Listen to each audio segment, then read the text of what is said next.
Thanks for dropping in. In this video, I open a video card parcel that looks especially packaged to raise questions about the type of sites I'm shopping on, which, thinking about it, has probably raised my street cred considerably. I do the most amazing thing on a computer ever, install a graphics driver. And I discover what RGB fans you get when there is a budget. You just get R.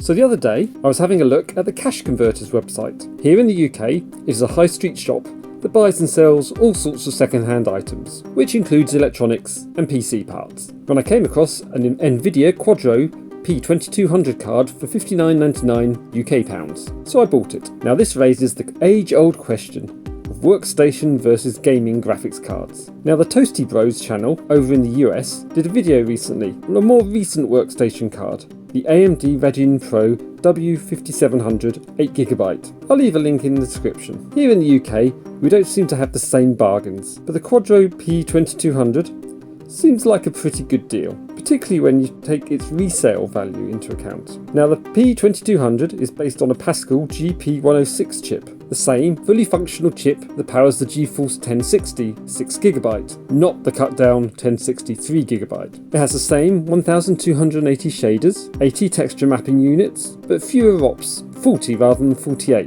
and 5GB GDDR5X versus the 6GB GDR5 on the 1060 6GB. However, at only 75 watts of power usage as opposed to the 120 watts for the 1060 6GB, mainly because of the lower core frequency, I would guess, of 1 GHz, boosting to 1.493 GHz, whereas the speed of the 1060 6GB is 1.506 GHz, boosting to 1.709 GHz. In practice, the P2200 seems to be around 15% slower than the 1060 6GB card, meaning you can get a single slot, efficient, almost 1060 with lots of display out ability. Given I paid £60, which is only a little bit more than a 1060 6GB sells for here in the UK at the moment, at around £50, the P2200 seems to sell for around £150, so my money seems to be pretty safe.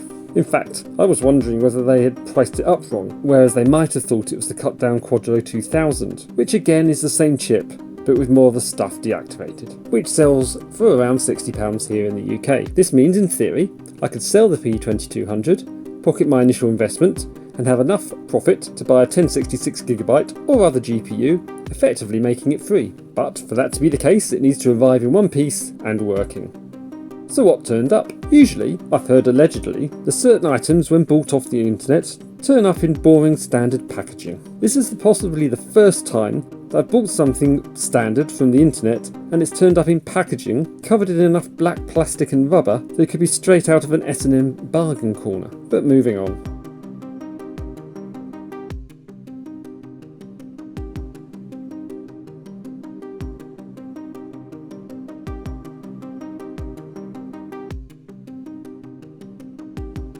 The card was very well packaged. Once inside the black latex special, there was bubble wrap and a paper cover, and the card itself looks good. The Quadro cards are generally made by PNY, it seems, probably to keep the manufacturing and QC standardised. But this is where there is a difference between professional workstation cards and consumer gaming cards. Possible quality and probably as a consequence reliability. The P2200 has a blower style cooler, a single slot with 4 standard DisplayPort outputs. There are also no additional power plugs, as at 75 watt it gets all the power it needs from the PCI Express slot. Next question, does it work? After powering on my high budget test bench with RGB lighting straight out of a Cylon mothership, I was happy to get a display out on the first go. So far so good.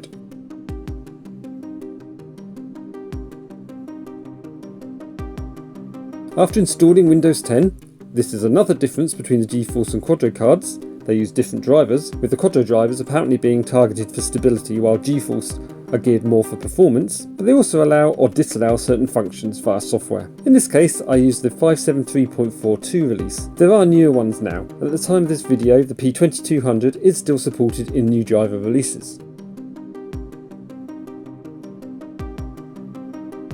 Once installed, GPU-Z shows us the specs and all looks good. Heaven was run as a benchmark with open hardware monitor in the background, and at 1366x768 got a good average FPS of 185, especially when we see that the poor little i5-3470 in this test bench was actually the bottleneck, and it was being maxed out. Taking out that bottleneck at 1080p gives us 103.6 FPS, where we can see the P2200 had 100% utilisation and used 70.6 watts of a 75 watt envelope, so basically fully used. Especially when compared to the 1366x768 score of my daily use card, a Radeon R7 260X, which has its own video which I'll link here, which only got 62 FPS average, compared to the CPU bottleneck score of 185 for the P2200. So there we have it. Do older professional workstation cards make great value gaming cards, as the average gamer won't realise they are based on the same chips? Or do the drivers cause too many problems in games? Or is it a waste to use a Quadro card for gaming when it's targeted at a different workload? Or is it all just a bit weird and dodgy that the same chips cost different amounts based on the name on the card? Is there a quality difference? Are you getting a better quality product buying a Quadro? Please let me know your thoughts in the comments. I'm not sure what I'll do with this card yet. I could build it into my next budget PC for daily use, but to be honest, I'm probably going with the option of selling it. The Pascal cards are getting a bit long in the tooth and dated these days, so I can't see these holding their value for much longer. And I recently picked up a bargain graphics card at my local car boot sale that I'll probably use in my next build. Please like and subscribe to see that video. Take care, and I'll see you again soon.